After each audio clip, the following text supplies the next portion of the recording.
एक बंदे ने एक दफा पूछा, जी फर्द का दर्जा ज्यादा कि सुन्नत का? फरमाने लगे फर्ज का। तो कहने लगे फिर सीधा मुंह धोया करें। आप वुजू में पहले हाथ धोते हैं, फिर कुल्ली करते हैं, फिर नाक में पानी डालते हैं। तो मुंह, फर्ज तो मुंह धोना है पहले, हाथ धोना भी वुजू में सुन्नत है, नाक में पानी डालना भी सुन्नत है, कुल्ली करना भी।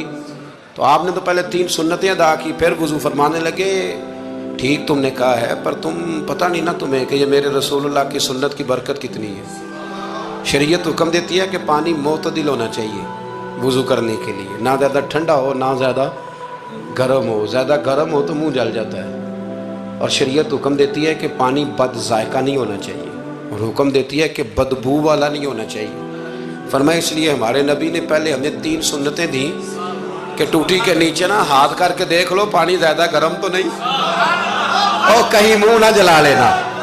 और फिर हमारे नबी ने हमें सुन्नत दे के बताया कि मुंह में डाल के देख लो बद जायका तो नहीं।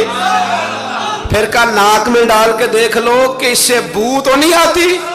फरमाया मुस्तफ़ा ने कहा मेरी 3 सुन्नतें अदा करके अब चेहरे पे पानी डालोगे तो फर्ज अदा करने का मजा आ जाएगा।